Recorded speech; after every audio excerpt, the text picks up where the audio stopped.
Vamos a dar comienzo a nuestro primer plenario de Justicia Social y Democratización, coordinado por Alberto BIALAKOWSKY y con los autores Michael Barwoy, Mónica Pinto, Mona ABAZA y Edgardo Lander.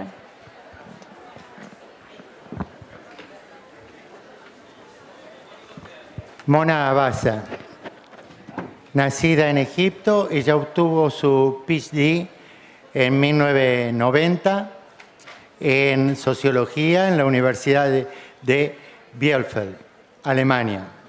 Actualmente es profesor de Sociología en la Universidad Americana del Cairo. De 2009 a 2011 fue profesor visitante en el Departamento de Teología de la Universidad de Lund por 2 años.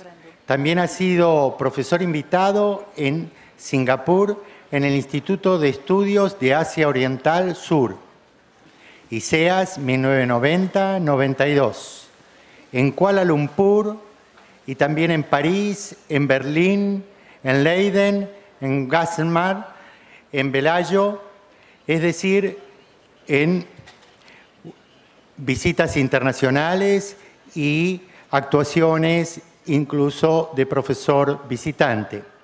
Ha publicado varios libros, incluyendo Siglo XX, Arte Egipcio, la colección privada de Sheber Shafi de American University Press, 2011.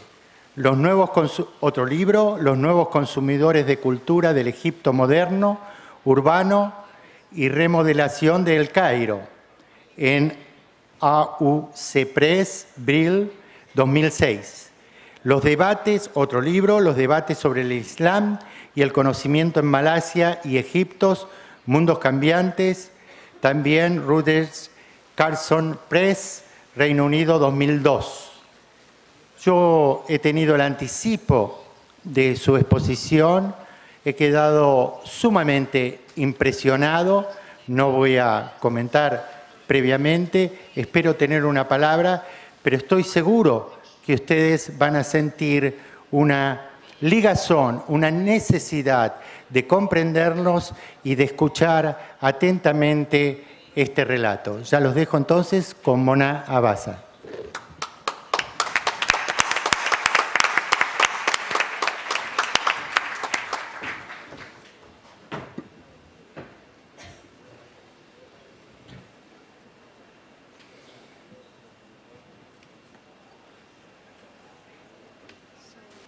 Hello, everybody.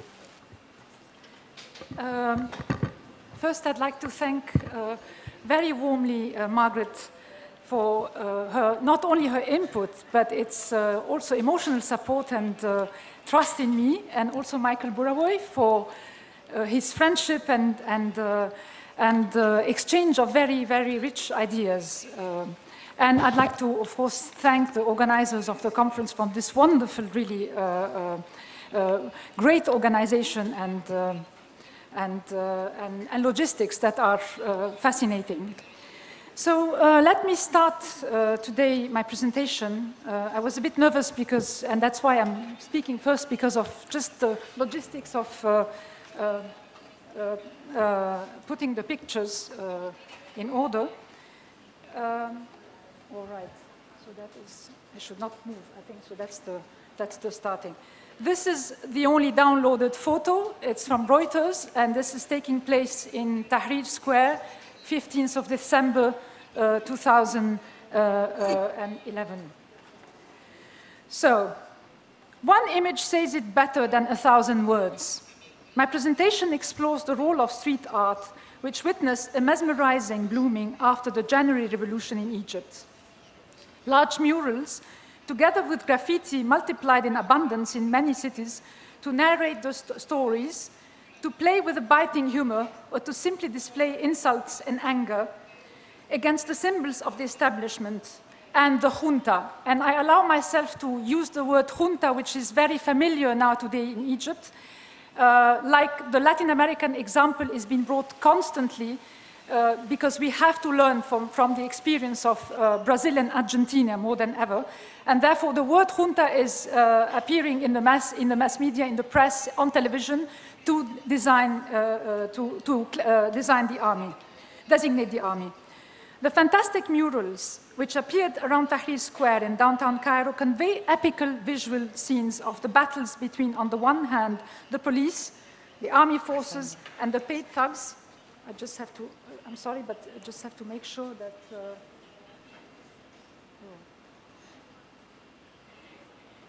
I just have to make sure that it just has to stay. Okay. And the paid thugs by the Ancien Régime, and on the other hand, the revolutionaries, of portraits of the martyrs of the revolution, of injustices, and of the dreams for a better Egypt. More importantly, they wonderfully portray the vibrant and multifaceted representation of women after January, which will be the focus of my talk today. These newly created street art spaces are not only memorial spaces, and I'll be explaining how they are becoming memorial spaces for remembering the dead and the injured. They most importantly are becoming spaces of visual narratives with unfolding plots between the enemies and the fighters of the revolution.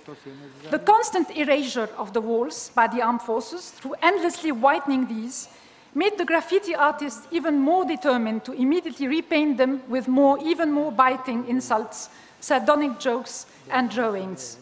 Congratulations for the new paint became the standard joke that filled the walls after each whitening. Every newly whitened wall produced brand new graffiti, so that to follow these drawings on daily basis can turn into a fascinating endeavor which depicts an accurate and inventive visual chronology of the revolution. Street art is turning to be the most faithful measurement of the pulse of the street. Simply, graffiti has become the barometer of the revolution. And now let me show you a few graffiti so that this wall is the wall that has been painted. I've been taking the pictures since last September. So it's the photos you'll be seeing are from September to last June. And this is the wall of the American University in Cairo. And the street is the Mohammed Mahmoud Street that witnessed the most bloody battles between the protesters in November, December, and then February, and the army, police and army forces. The street has been known for, in November, just November, some 74 people were killed, and some report about 150 people missing, and the missing is another problem that I'll be discussing about that later. And the street has been nicknamed as the Street of the Eyes of Freedom because there was one police officer, sniper, who specialized in shooting just the eyes, destroying the eyes of the protesters. After the massacre of February of the Ultras football Ahli team, a football Ahli team that is very much inspired, by the way, by the Argentinian Ultras, this wall has been painted as a memories, and what you see here are the martyrs of the killings that took place. But I'm just trying to display here, showing you the rest of the wall of the murals. And this is one of the protesters who is in jail because he picked up a gun and dared to shoot the policeman, so he was caught. And this is one mural that disappeared. As I'm saying, as I said earlier, the constant erasure makes it that it's constantly changing. And this mural was taken in December, just right exactly after the killings of November. And you see here the one-eyed and wounded. And this is the continuation, then the continuation of the repainted wall. And this image, this picture you see was painted in May, which I'll be explaining later. You can see a long snake, and you see the boots of the army. And the snake, you see a face of a woman, and this is Susan Mubarak. And it continues, then you have the three general heads, which I'll be explaining later. So, ever since the ousting of the family of Mubarak in Egypt, systematic acts of violence through disfiguring, mutilating, and destroying bodies have been perpetrated by counter-revolutionary forces. It is as if a targeted vengeance was directed against youth, more particularly against young bodies. public violence against women's bodies. In the aftermath of February 2011, violently targeting women's bodies in public spaces continued systematically. Since the ousting of Mubarak, street violence against protesters and sexual assault, in particular in the space of Tahrir Square, increasingly escalated.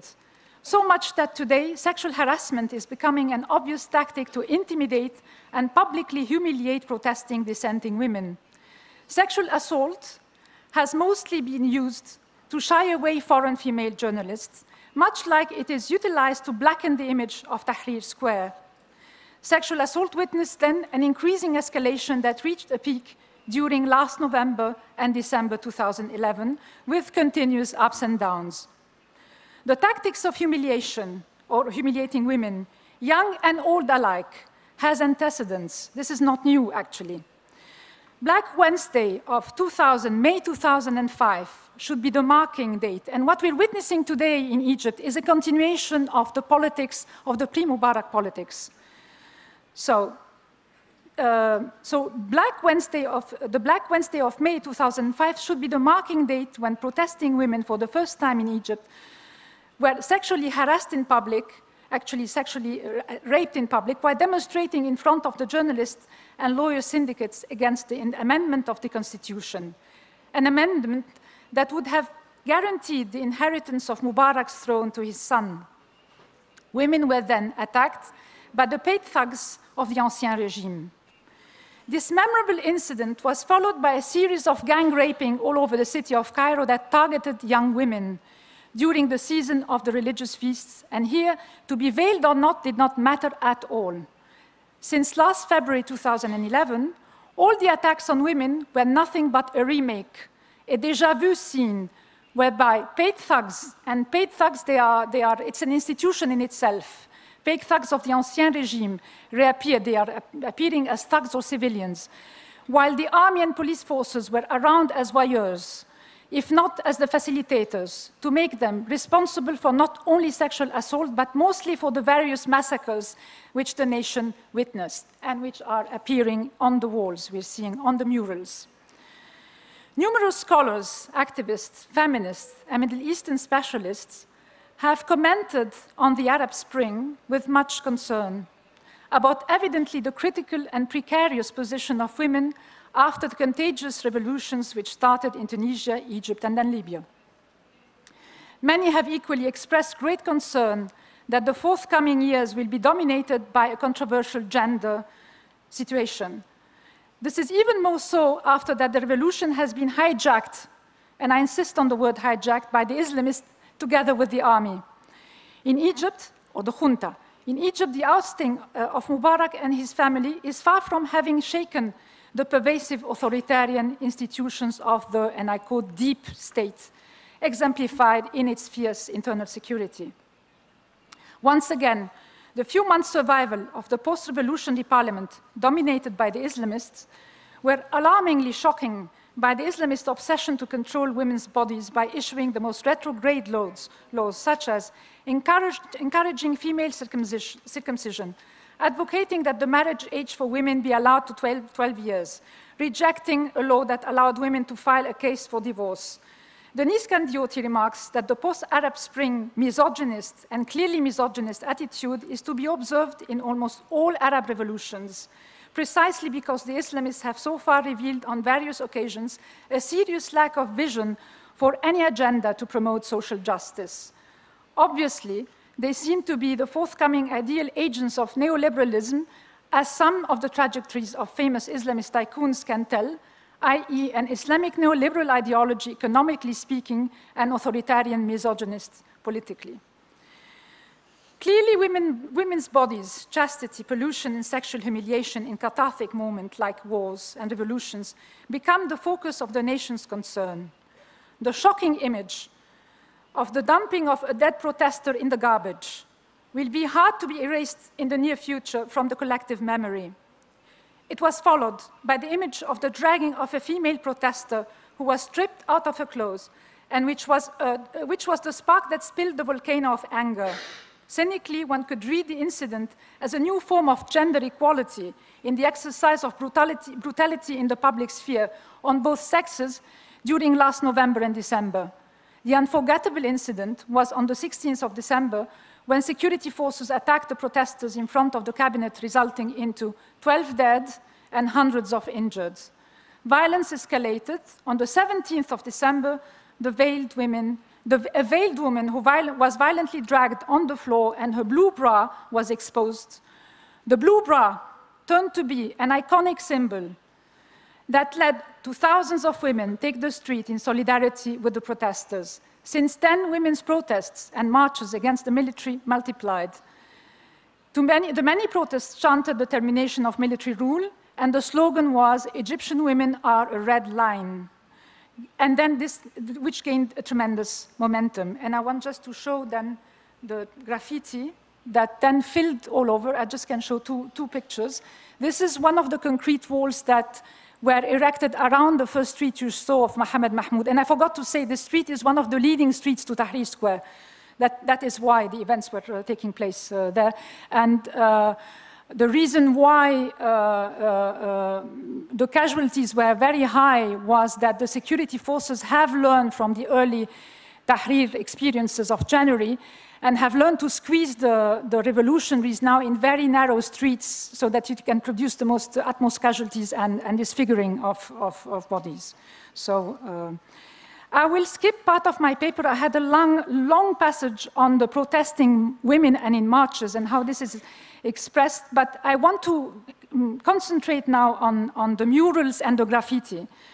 So if Islam is politics in parliament, the parliament that was dissolved already, but which was the majority led by Muslim brotherhoods, together with the brutality of the army have been alarming, the street remains vibrant through protests and public performances. Street art remains the barometer of contestation and resistance. And it is possible to observe here mainly two tendencies in the art of the murals and the graffiti. I'm saying two tendencies, but it's a real explosion of artists. You have on the one hand, one kind of very humorous graffiti that is taking place is basically stencils, mostly stencils, and these refer often to known political figures of the Ancien Régime, icons of famous cinema stars, icons of mass culture, as you see here. You see Snow White with a gun. And a lot of it, and my theory is that the background, okay, 5 minutes, okay. And my theory is that the background of these artists is different from the producers of the murals. And basically it's very humorous. I'll have to go very quickly. You see here a housewife with a hand grenade, and down the word is now here no to the military. And this is a third graffiti which is fascinating. It appeared precisely after the very strong sexual molestation.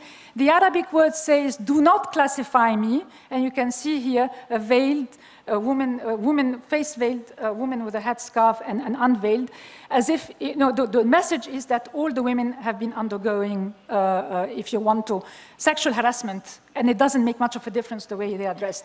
These are the walls, and the walls are, what I wanted to say, it's all very much inspired by Banksy, the British graffiti Banksy, who's created the idea of trompe-l'œil in the West Bank, and the trompe-l'œil then invaded and was fascinating in the 8 walls that surrounded the whole area around the Ministry of Interior that is nearby Tahrir Square. And all this took place in November. I will because I have just 5 minutes, I will have to skip and just explain the murals then, and through these murals, how the women are portrayed.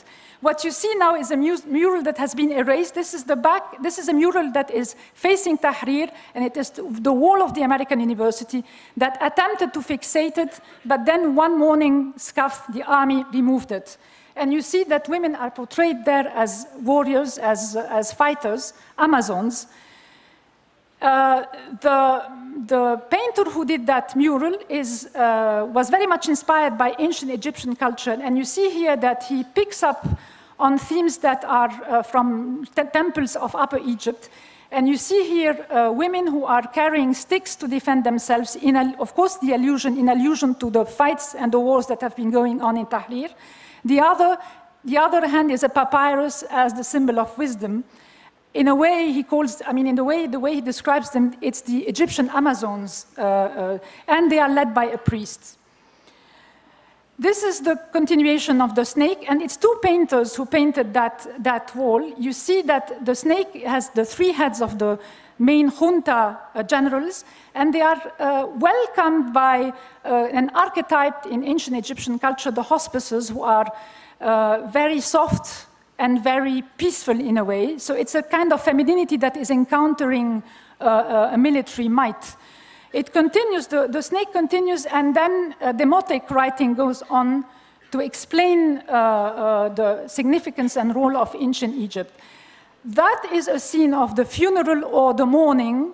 We know in Egypt that mourning plays a very important role, and women have to weep excitedly. There is a whole tradition of mourning. This mural was painted right exactly after the massacre of the Ahli football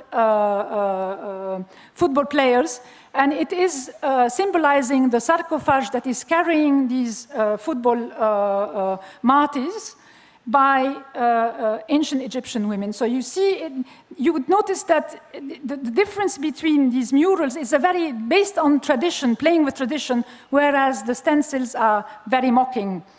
Here again, the emphasis on, again, with the painter arguing, it was very important for him to display half-naked women. By the way, this is an inspiration from a real painting in the temple of Luxor. And you have exactly women in that figures climbing the stairs. And he took up that idea to insist on the fact that pharaonic tradition is very important, but the body, women's body and naked bodies are very important. This is another painting where we see a woman, face veiled, and it depicts the crisis of the Butagas that ever since the revolution happened, since January, many crises happened, but one of them is electricity and Butagas, so we have, and this has been painted by a woman who is living between Berlin and Cairo. This is the mural, one of the murals that disappeared, and it is the Burak, which is a mythological figure, that it is the horse, it's a half horse, half mule, which then transported the Prophet Muhammad from Mecca to Jerusalem. And it's a figure of freedom because it is defying, if you want to, defying gravity. So it's the horse of the Burak of freedom, exemplified by women. And this is the last mural, and I'll end up my talk with it, because the fight has been going on between graffiti painters who wanted to fixate the wall and others who said, no, the revolution means it has to continue, it has to be painted over. The junta is constantly erasing it, and we have to continue. So it has been repainted by one of the painters you saw earlier over the work of the work I showed before. And you see here the mother of a martyr. It's either a martyr or the lost, because we have a lot of revolutionaries and people who were lost in the revolution.